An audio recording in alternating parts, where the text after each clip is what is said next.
사도행전 2장 46절 그리고 47절 우리 두 구절 말씀입니다. 오늘 우리에게 주신 하나님의 말씀을 함께 봉독하도록 하겠습니다. 함께 읽습니다. 시작. 날마다 마음을 같이하여 성전에 모이기를 힘쓰고 집에서 떡을 떼며 기쁨과 순전한 마음으로 음식을 먹고 하나님을 찬미하며 온 백성에게 찬송을 받으니 주께서 구원받는 사람을 날마다 더하게 하시니라. 아멘. 할렐루야. 우리 이 시간에 오늘 하나님이 주시는 말씀의 제목을 먼저 좀 선포해 볼까요? 함께 우리 화면에 준비된 말씀을 선포해 봅니다. 시작. 성도의 교제로 행복한 소그룹. 한 번 더요. 성도의 교제로 행복한 소그룹. 아멘. 오늘 말씀의 제목입니다. 올 한 해 우리가 담대하게 거침없이 복음을 전하는 해라는 비전을 가지고 한 해를 시작하였지요. 여러분 보시기에 왼편에 있는 현수막의 그 제목처럼 한 해를 주님의 행하실 일들을 기대하면서 복음을 전하는 한 해가 되겠습니다. 다짐하고 시작을 하였어요. 또 1월 한 달 동안에는 복에 대한 말씀을 전하였지요. 복 있는 사람이 어떤 사람인가. 이혼을 시작하면서 저는 그 비전을 이루어가는 실천사항의 세 가지, 여전히 현수막에 있는 그 주제들이지요. 교회, 예배, 소그룹. 오늘이 마지막 시간입니다. 성도의 교제로 나누는 그 행복한 소그룹을 어떻게 이루어갈 수 있을지 오늘 우리가 좀 말씀을 통해 함께 그 이야기를 나누고 싶습니다. 오늘 이 말씀을 준비하면서 그런 생각이 들었어요. 목사님, 뭔가 좀 낯익은데요? 라고 말씀하시는 분이 있으면 좋겠다. 왜냐하면 이 본문 말씀을 가지고 여러분과 설교 말씀을 나눈 지 얼마 되지 않아요. 지난 1월 25일 오후 예배 설교의 말씀 본문이 이 사도행전 2장 43절로부터 47절 말씀이었거든요. 그러니까 딱 3주 만에 다시 한번 이 말씀, 이 본문을 다시 한번 택하여서 여러분과 나누고 싶었던 거예요. 사랑방, 우리 교회는 이제 사랑방이라는 이름으로 우리 소그룹을 모이고 있잖아요. 3주 전에 우리가 오후 예배 시간에는 이 사랑방 모임이 어떤 것인가, 사랑방에 대한 성경적인 정의를 5가지로 나누었습니다. 여러분 혹시 기억나시는지요? 사랑방이 어떤 것인가에 대해서 제가 여러분께 나눴던 말씀은 크게 5가지였는데 첫 번째가 사랑방은 작은 교회다. 기억나실 거예요. 또 사랑방은 사랑의 모임이다. 또 사랑방은 기도의 모임이다. 사랑방은 영적으로 가족이다. 그리고 사랑방은 전도의 모임이다 라고 소제목을 가지고 사랑방이 어떤 것인지를 함께 나누었습니다. 오늘 3주가 지나서 이제 오늘 이 2부 예배 시간을 통하여 1부와 2부 예배 시간을 통하여 더 많은 손님과 더불어 함께 이 사랑방, 소그룹의 중요성에 대한 말씀을 나누기를 원하였습니다.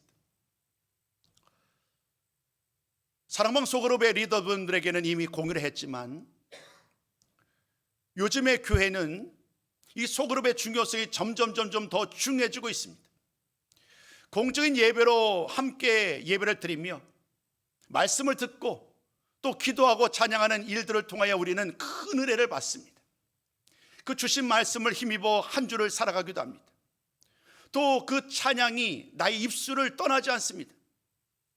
예배 가운데 드렸던 찬양 혹은 찬양팀이 드렸던 그 찬양을 함께 나누면서 그 멜로디가 떠나가지 않으면서 한 주간을 잘 감당하도록 우리를 이끌어가지요. 예배는 참으로 중요합니다. 지난주 말씀을 드린 것처럼 교회에 많은 사명이 있는데 그 많은 사명 중에서 가장 첫 번째가 바로 예배입니다. 즉 우리는 어떤 상황 가운데서도 예배자로 하나님 앞에 나가셔야 하는 것입니다. 그런데 요즘에는요, 그 공적인 예배 자리에 하나님과 나와의 관계를 깊게 교제로 나아가지만 의외로 사람들과의 만남과 교제의 자리는 그렇게 예전만큼 익숙하게 모이지 않습니다. 많은 이야기를 들어보면 부담이기 싫다는 거예요. 굳이 나를 드러내기를 원치 않는다는 거예요. 그냥 예배만 딱 참석하고 나의 모습, 나의 상황, 나의 처지에 대해서 굳이 나누고 싶지 않다는 거예요. 그러다 보니까 예배의 자리에서는 많은 분들이 함께 은혜를 받고 기쁨으로 함께 예배하지만 그러나 교제의 자리는 점점 약해지는 거지요. 그 이 현상의 반대적인 이야기로 교회는 이제 점점 교제의 중요성을 강조하기 시작합니다.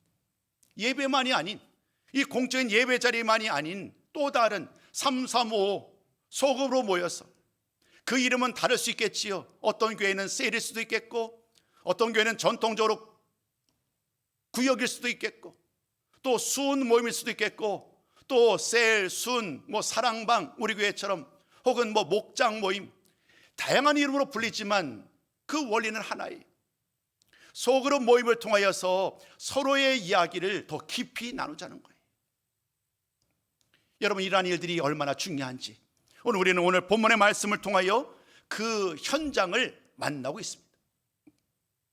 42절과 46절 말씀을 보면 초대교회 성도들이 이 공적인 예배 자리에서 예배를 드리는 것뿐만이 아니라 서로 소수의 사람들이 모여서 서로들의 이야기를 주고받으며 교제를 나눴던 이런 많은 일들을 보게 됩니다. 여러분, 42절 말씀을 먼저 읽고 계속 말씀을 설명해 갈까요? 42절은 이렇게 말씀합니다. 그들이 사도의 가르침을 받아 서로 교제하고 떡을 떼며 오로지 기도하기를 힘쓰니라. 또 오늘 46절 말씀을 보니까 또 성도들이 늘 마음을 같이하여, 날마다 마음을 같이하여 성전에 모이기를 힘썼고, 또 집에서 떡을 떼며 음식을 먹고 교제하는 일에 힘썼다라고 말을 합니다. 성전과 집에서 수많은 성도들이 함께 모여 예배를 하고, 또 각각의 집으로 흩어져서 소수의 사람들이 함께 모여서 떡을 먹고 음식을 먹으면서 교제를 나누는 일, 이 일들은 교회가 현대의 변화된 성도들의 모습 때문에 소그룹을 강화한 것이 아니라 이미 처음부터도, 아주 오래전 초대교회부터도 이 예배와 교제가 얼마나 중요한지를 강조하고 있음을 우리는 말씀을 통하여 깨닫게 됩니다. 오늘 말씀의 설교는 성경을 토대로 하고 있지만 이제까지와의 강해 설교와는 다를 것입니다. 오늘은 철저하게 말씀이 삶에 초점을 맞추고 있습니다. 우리의 관계에 초점을 맞추고 있습니다. 어떻게 하면 우리 소그룹, 어떻게 하면 우리 사랑방이 어떻게 아름답게 행복하게 기쁨으로 이 교회를 세워가고 또 소그룹을 세워갈 것인가. 지식적인 방법이 아닌 오늘 말씀을 통해 깨닫게 되는 삶의 원리들을 함께 나눠가면서 우리 교회가, 우리 소그룹이 정말 이렇게 교회 가운데, 초대교회 성도들 가운데 넘쳐났던 그 사랑이 우리들 가운데 가득한 우리 교회요 소그룹이 되었으면 좋겠다라는 기대와 소망이 있습니다. 오늘 말씀은 이러한 질문으로 시작합니다. 어떻게 우리 교회가, 우리 소그룹이 이렇게 아름답고 행복한 소그룹으로 세워져갈 수 있을까? 그 질문에 대한 답을 함께 찾으면서 말씀 가운데 나가기 원합니다. 바로 첫 번째 말씀을 한번 들어볼까요? 첫 번째 말씀 우리 같이 읽어봅니다. 시작. 믿음의, 우리 한 번 더 고백해 봅니다. 시작. 믿음의 첫 단추를 바르게 끼워야 합니다. 성도의 교제로 행복한 소그룹, 이것은 우리의 기대와 소망이요 목표입니다. 열매입니다. 정말 아름다운 사랑의 교제를 통하여서 서로가 기쁨으로 교제를 나누는 그러한 소그룹이 우리의 마지막 소망이라 한다면 어떻게 그 과정들을 이루어갈 수 있을까? 오늘 저는 여러분들에게 좀 다른 시선에서 그 첫 걸음을 소개하고 싶었어요. 믿음의 첫 걸음을 바르게 끼워야 한다. 첫 단추를 끼워야 한다. 우리 속담을 예로 들은 거예요. 여러분, 첫 단추를 잘 끼워야 돼요. 어릴 때는요, 여러분 기억나시는지요? 왜 그렇게 양말을 신는 게 어려웠는지 몰라요. 어려울 때는요, 양말도 제대로 못 신는 거예요. 또 어릴 때는요, 옷을 입을 때에 이 단추구멍에 이 단추를 끼우는 것도 왜 그렇게 어려운지. 신발도 거꾸로 신었잖아요, 어릴 때. 여러분 기억나시죠? 만약에 이 단추를, 첫 단추를 잘못 끼우면 어떻게 되나요? 당연히 밀리잖아요. 자연스럽게 밀려가지고 결국 마지막에는 단추가 끼워지지 않는 그 홈이 생길 수밖에 없어요. 그러면 또다시 풀어야 돼요. 또다시 바르게 순서를 잡아서 단추를 끼워야 되지요. 여러분, 이것은 우리에게 이 속담이지만 참 인생의 보화이지요. 우리의 인생이 이와 같지 않나요? 나는 정말 성공하기 위하여서 무언가 원대한 꿈을 꾸고 계획을 씌웁니다. 철저하게 이 시대를 바라보고 현재의 트렌드를 쫓습니다. 어떻게 하면 성공할 수 있는지 수많은 설문조사를 통하여서 100% 성공할 수 있다는 확신을 가지고 사업을 시작합니다. 또는 어떤 일을 시작합니다. 그러나 그런 우리들의 준비가 참으로도 허무하게도 전혀 다른 모습으로 진행된 일들을 우리는 너무나도 쉽게 보게 되지요. 너무나도 빠르게 세상이 변하는 거예요. 첫 단추를 잘 끼워야 된다라는 것이 우리에게 교훈하는 가장 중요한 것이 뭘까요? 좀 오래 걸리더라도 바르게 순서대로 일의 시작이 정말로 중요하다. 이것이 인생의 비밀이지요. 그러나 이 첫 단추를 끼우는 일, 잘 끼우는 일은 단순한 인생의 교훈의 말씀으로 끝나지 않습니다. 우리의 신앙도 마찬가지인 것 같아요. 오늘 나의 신앙의 출발점, 이 나의 신앙의 첫 단추를 잘 끼워야 그 신앙이 잘 나가는 거예요. 그 신앙이 성숙해지고 그 신앙이 점점 열매를 가득 맺어 수거지는 그런 열매를 가득 맺는 그 가지처럼, 그 줄기처럼 우리 모두가 정말 아름다운 모습으로 성숙함으로 나가게 되겠지요. 이 믿음의 신앙의 첫 단추를 끼우는 그 비결이 바로 이미 제목에서 언급드렸지만 바로 믿음입니다. 신앙의 첫 단추는, 신앙의 첫 걸음은 믿음이에요. 이 믿음이 온전히 뿌리내리지 아니하면 모든 상황 가운데 바람이 불고 비가 오면 결국 믿음으로 온전히 뿌리내지 못한 사람들은 흔들리고 무너질 수밖에 없지요. 소그룹 모임, 이 모임도 마찬가지예요. 믿음이 온전하게 세워지지 아니하면 소그룹 모임에 참여하는 성도들이 과연 기쁨을 얻을 수 있을까? 이 문제는 말씀을 잘 전하느냐 아니냐, 소그룹 리더들이 잘 준비되어 있느냐 아니냐의 문제와는 전혀 다른 이야기입니다. 그 자리에 참여를 하여도 믿음이 없는 사람들 혹은 새롭게 예수를 믿기 시작한 사람들은 그 자세가 낯선 거예요. 무슨 말을 하는지도 이해할 수 없는 거예요. 참으로 옳은 말을 하는 것 같은데 내 마음까지 와닿지 않지요. 왠지 나에게는 어울리지 않는 거예요. 그렇기 때문에 소그룹 모임 자체가 참으로 귀하고 아름답다 할지라도 믿음이 없는 사람에게는 참으로 그 자리가 어렵습니다. 함께하기 어렵습니다. 나는 한마디도 못하니까요. 듣지만 이해하지 못하고 또 당연히 이해하지 못하니까 그 자리에 참여하지 못하는 것이 어쩌면 믿음이 없는 사람들, 새롭게 예수를 믿은 사람들의 현실이 아닐까. 그래서 소그룹이 행복하고 아름답게 나가는 그 출발점이 바로 이 믿음의 첫걸음, 첫 단추를 잘 꿰야 한다는 말씀을 드리고 싶었던 것입니다. 믿음의 대상을 바로 아는 것이 또 첫걸음의 시작이에요.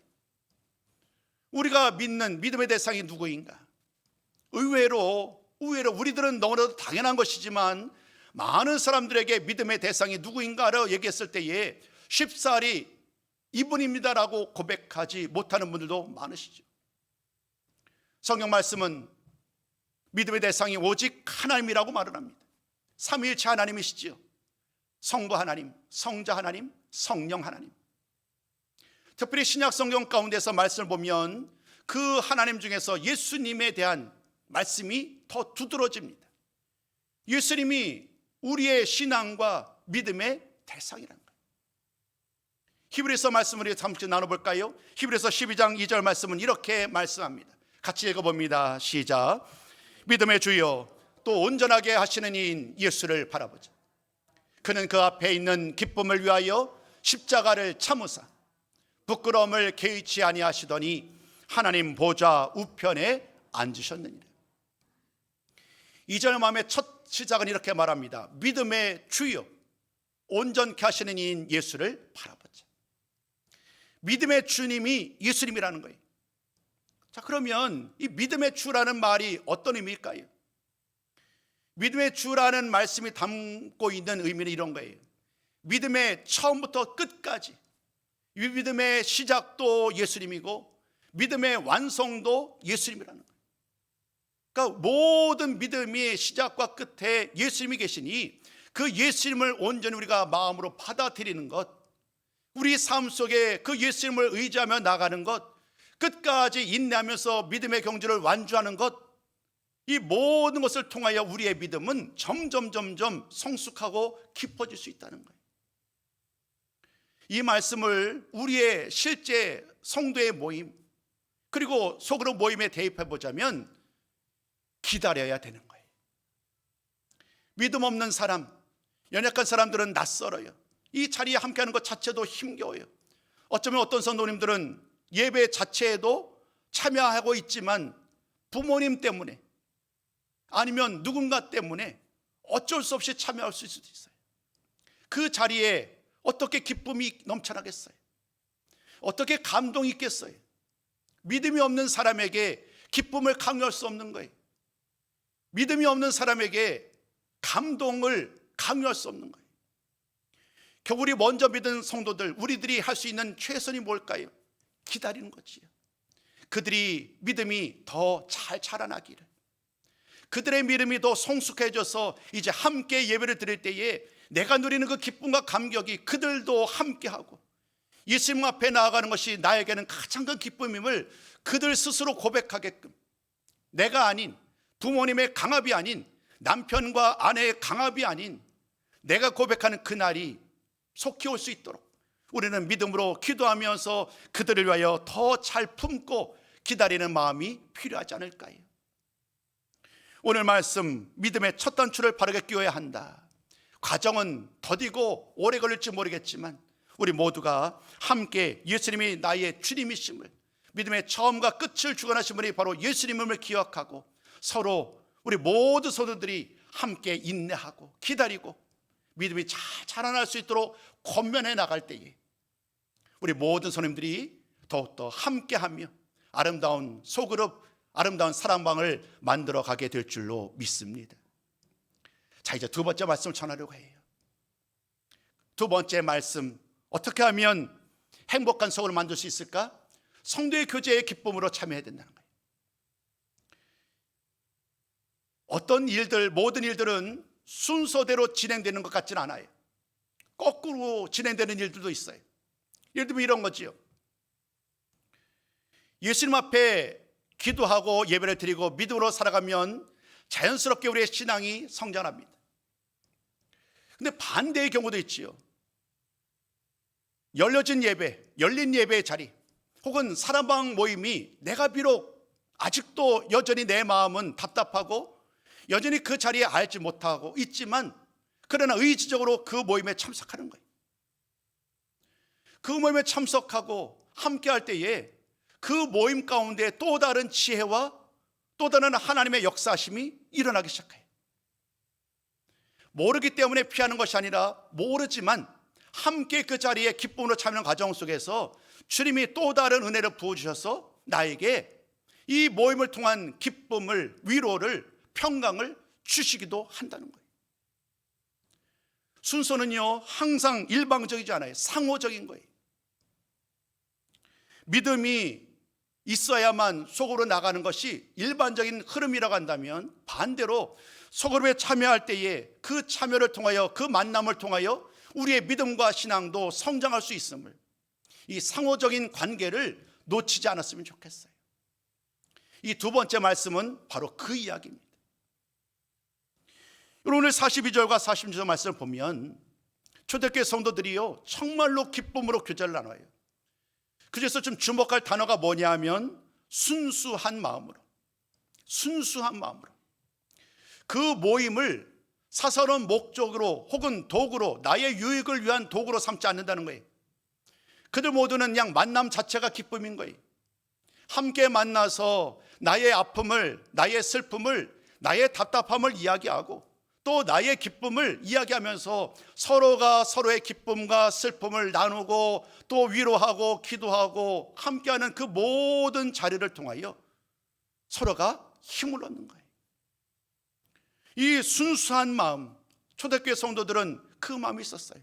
모든 인간적인 욕심은 다 내려놓고 오로지 만남의 기쁨, 섬김의 기쁨으로 함께하는 그 귀한 자리, 그 순수하고 기쁜 마음으로 그 교제에 참여하는 그 말씀, 우리가 42절과 46절을 통하여 만난 거예요. 이 교제를 우리는 코이노니라고 합니다. 코이노니, 많이 들어보셨지요? 지난주 말씀을 통해서도 저는 여러분들에게 교회의 사명 5가지를 설명드렸어요. 짤막하게. 예배, 친교, 그리고 교육, 전도, 그리고 봉사. 이 5가지가 교회가 해야 할 일이다. 그 중에서 예배가 첫 번째라고 말씀드렸고, 친교가 우리에게 중요하다고 말씀드렸는데, 이 친교가 바로 교제요, 섬김입니다. 이 교제가 얼마나 중요한지, 여러분, 이 교제가, 이 섬김이 우리로 하여금 성도들 서로가 서로를 하나 되게 할 뿐만 아니라 하나님과 주님과의 관계를 더 긴밀하게 맺어가는 그 출발점이 바로 이 사귐이요, 교제라는 것을 단 한순간도 잊지 않았으면 좋겠어요. 우리 말씀을 통해 답을 좀 찾아볼까요? 요한일서 1장 3절입니다. 우리 한번 이 말씀도 같이 한번 읽어봐요. 자, 시작. 우리가 보고 들은 말을 너에게도 전함은 너희로 우리와 사귐이 있게 하려 함이. 우리의 사귐은 아버지와 그의 아들 예수 그리스도와 더불어 누립니다.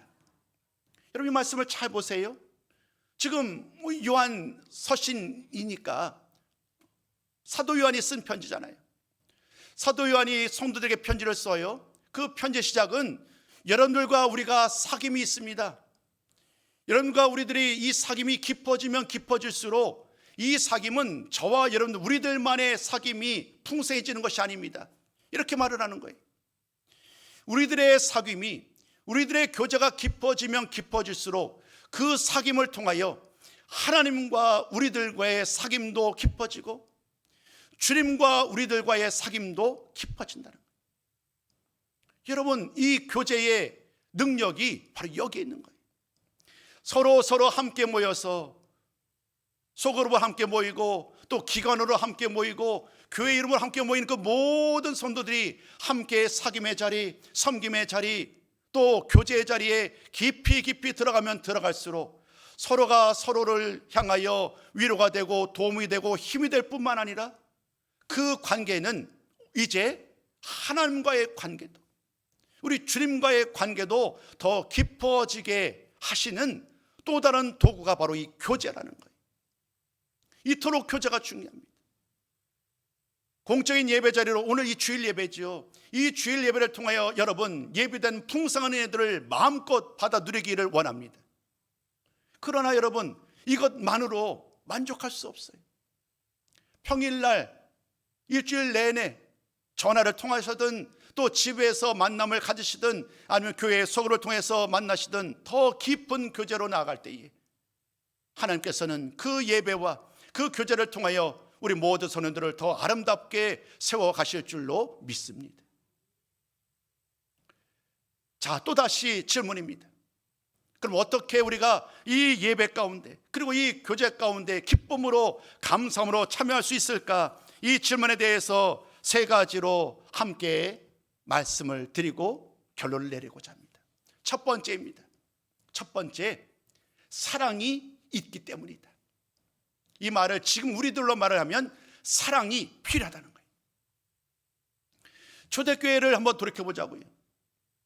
여러분, 초대교회 성도들은 성령의 충만함으로 저는 놀라운 기쁨의 자리를 함께 하였어요.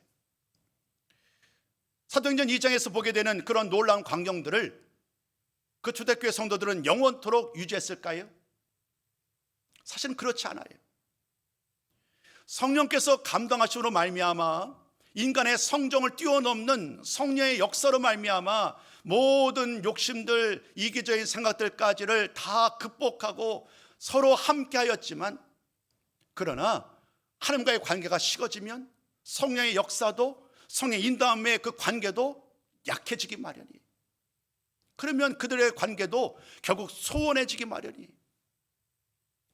우리의 소그룹도 다르지 않습니다. 우리의 교회도 다르지 않습니다. 여러분, 교회가, 예를 들면 세상 사람들은 어떤 모임을 한데 나름대로 좋아하는 사람들만 모이잖아요. 근데 우리 교회는, 우리 소그룹은 그렇지 않아요. 어찌 보면 좀 이해하고 들으세요. 마음에 맞지 않는 사람이 내 소그룹에 있을 수 있어요. 관계가 불편한 사람이 함께 할 수도 있어요. 그분들과 함께 예배를 드리고 그분과 함께 또 소그룹 모임을 갖는다는 것이 정말로 마음에 큰 부담일 수 있어요. 여러분, 이러한 광경 속에서, 이러한 상황 가운데 어떻게 그 무거운 짐을 뛰어넘을 수 있을까요? 나의 의지로, 결단으로 뛰어넘을 수 없어요. 하나님 주시는 지혜가 뭐냐면 그것이 바로 사랑이라는 거예요. 여러분, 성경 66권을 보세요. 모든 성경 말씀을 어느 곳을 펼쳐도 그곳에서 우리는 하나님의 사랑을 발견하게 돼요. 그 형용할 수 없는 사랑, 그 받을 수 없는 사랑을 받았던 수많은 사람들, 그 사랑 때문에 그들은 또다시 힘을 내는 거예요. 그 하나님의 사랑 때문에 또다시 서로를 품어 안는 거예요. 그리고 용서하는 거예요. 그리고 또다시 믿음의 길을 걸어가는 거예요. 하나님의 사랑의 예수님을 통하여 우리에게 보여준 바 되었고, 주님은 그 사랑을 온전히 실천하기 위하여 자신을 내어주셨어요. 십자가에 내어주셨어요. 주님은 말씀합니다. 하나님을 사랑하라고. 주님은 말씀합니다. 이웃을 사랑하라고. 이 사랑이 바탕이 되어 있을 때에, 이 사랑을 통하여 그들은 이러한 어떤 수많은 마음의 짐, 무거운 짐들을 비로소 극복할 수 있었던 거죠. 아니, 극복했다기보다는 참아낼 수 있었던 거죠. 초대교회 성도들이 특별해서가 아닙니다. 그때나 지금이나 사실은 똑같습니다. 늘 실망하고 늘 낙심하고 늘 넘어지는 사람들이 우리들입니다. 단지 얼마나 하나님의 사랑 가운데 거하느냐, 하나님의 사랑을 붙잡고 나아가느냐, 그 과정을 통하여 교회가 소그룹이 행복한 소그룹으로, 아름다운 소그룹으로 나아갈 수 있는 그러한 지혜가, 그런 능력이 바로 이 사랑으로 말미암는 줄로 믿습니다. 여러분, 바라기는 하나님의 사랑이 넘쳐나는 교회, 하나님의 사랑으로 가득한 우리 모든 소그룹 사랑방이 되기를 다시 한번 주님의 이름으로 축복합니다. 자, 두 번째입니다. 똑같은 원리로 저는 두 번째 이렇게 말씀드리고 싶었어요. 은혜가 있기 때문이에요. 은혜가 필요하다는 거예요. 여러분, 초대교회의 말씀을 계속 드리고 있는데, 우리 은혜라는 이 말은 정말로 매주마다 우리가 말씀을 나누죠. 늘 말씀을 전하고 나가면 목사님 은혜 받았어요, 이런 은혜에 대한 이야기, 또 말씀과 기도와 찬양 가운데 하나님이 부어주시는 놀라운 은혜, 그 형용할 수 없고 감당할 수 없는 은혜로 말미암아 우리는 살아가요. 그 찬양의 제목처럼 은혜 아니면 살아갈 수 없어요. 하나님의 은혜가 부어지니까 오늘 내가 이 모든 상황을 견딜 수 있는 거예요. 몸이 건강해요. 또 경제적으로도 풍족해요. 모든 것이 잘 되는 것 같아요. 그런데 만약에 마음이 아프면, 마음이 정말로 마음 한 곳이 뻥 뚫어져 있다고 한다면, 그 풍성한 경제적인 여유가 있어도, 건강해도 무언가 내 마음속에 진정한 참된 건강을 온전히 누릴 수 없지요. 슬픔과 억울함과 답답함과 외로움과 우울과 분노와 기타 등등의 수많은 감정들, 이 감정들이 내 마음에 가득한 상황 가운데서 어떻게 우리가 성도의 교제를 기쁨으로 나눌 수 있겠느냐는 것입니다. 그런데 오늘 하나님의 말씀은 그 비결이 있다고 말하는 거예요. 사랑이 비결이었다 한다면 두 번째가 바로 하나님의 은혜라는 거지. 갚을 길 없는 하나님의 은혜. 그 은혜를 바라볼 때에, 그 은혜를 따라 나아갈 때에 오늘 나의 그 답답함과 그 막막함과 그 아픔까지도 하나님께서 그 은혜 가운데 품어주시고 또다시 기쁨으로 함께할 수 있는 그 길을 열어주실 줄로 믿습니다. 사랑이, 은혜가 우리에게 또 다른 은혜로 또 다른 기쁨으로 나갈 수 있는 그 비결임을 단 한순간도 잊지 않으셨으면 좋겠습니다. 세 번째가 있습니다. 세 번째는 돌봄이 있기 때문인 거예요. 돌봄. 사랑과 은혜와는 좀 성격이 다르죠. 돌봄. 최근 한국교회의 목회의 화두가 뭐냐면요, 돌봄이에요. 돌봄 목회. 겉으로 볼 때는요, 성도들이 멀쩡해요. 건강하고 성숙한 사람 같아요. 아주 어른 중에 어린 것 같은데 실제 내면으로 들어가면 어린아이 같다는 거예요. 실제 들어가면 정말로 상처받고 외롭고 수많은 사람들이 참으로 관계 속에서 어려움을 겪고 있는 것이 한국교회의 현실이라는 거예요. 그래서 한 5년 전부터인가요, 많은 교회들이 이 돌봄의 목회를 어떻게 할 것인가, 이 돌봄의 목회가 얼마나 중요한가, 그렇게 하면서 함께 모여서 함께 나누고 준비하는 그러한 과정들 저도 함께 참여해 본 적이 있어요. 돌봄 목회, 돌봄이 정말 필요한 그런 시대가 되었다. 우리 교회도 예외는 아니겠지요. 사랑하는 성도 여러분, 이 돌봄이라는 말은요, 이런 거예요. 영적으로 침체한 사람들이 있어요. 너무나도 수많은 스트레스가 나에게 찾아오니까 감당할 수 없는 거예요. 영적으로 완전히 무뎌진 거예요. 몸은 여기 있지만 감동이 없는 거예요. 기쁨과 행복이 사라진 거예요. 영적인 침체, 또 심리적인 여러 가지 어려움 당하는 이런 수많은 사람들에게 이 목회적인 돌봄이 필요하다. 전통적으로는 그 일을 목사가 감당해 왔어요. 목사님은 목자이니까, 양을 돌봐야 되니까. 그러나 그 돌봄의 목회의 최근의 트렌드는 뭐냐면, 최근의 방법이 뭐냐면, 이것을 목회자 한 사람 혹은 어떤 특정한 직분자에게만 주어진 일이 아니라 서로가 서로에게 돌봄의 대상이고 돌봄의 주인공이 되어야 되겠다. 서로가 기도하라는 거예요. 서로가 만나주라는 거예요. 그 어려움을 들으시라는 거예요. 그리고 위로하고 격려하고 품어주시라는 거예요. 나는 그런 달란트가 없어요 라고 외면하지 마시고 모든 사람들이 서로가 서로에게 이 귀한 일들을 감당하는 것, 이것이 돌봄 목회인데, 그 일을 잘 감당하도록 모든 교회들이 최근에 열심히 감당하는 것이 바로 이 소그룹인 거예요. 소그룹을 통하여서 서로가 교제를 나누라고, 함께 유하여 만나고 함께 하면서 한 마음으로 한 뜻으로 기도할 때에 그 모든 답답함이, 그 막역함이, 막연함이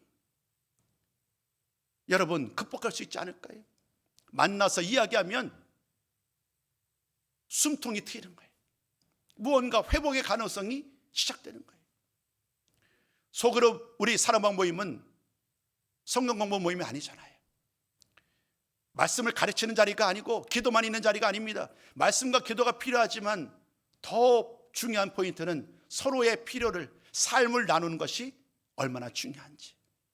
우리 발기전원교회 사랑하는 성도 여러분, 또 오늘 설을 맞이해서 많은 분들이 지금 또 고향으로 내려가서 자리가 좀 많이 비었고, 또 오늘 설 명절 맞이해서 우리 교회 예배에 참여하신 분들도 계시네요. 바라기는 우리 교회 성도이지 또 다른 교회 성도인지는 사실은 중요하지 않습니다. 내가 속한 교회에서 서로 잘 돌보며 함께하는 그런 아름다운 교회, 아름다운 성도로 세워져 가시기를 다시 한번 주님의 이름으로 부탁을 드리겠습니다. 이제 결론을 내리려 합니다. 오늘 결론의 말씀은요, 전도서 4장 말씀을 가지고 결론을 내리려 합니다. 말씀을 먼저 읽을까요? 우리 한번 전도서 4장 9절로 12절 말씀을 같이 한번 읽습니다. 자, 시작. 두 사람이 한 사람보다 나음은 그들이 수고함으로 좋은 상을 얻을 것입니다.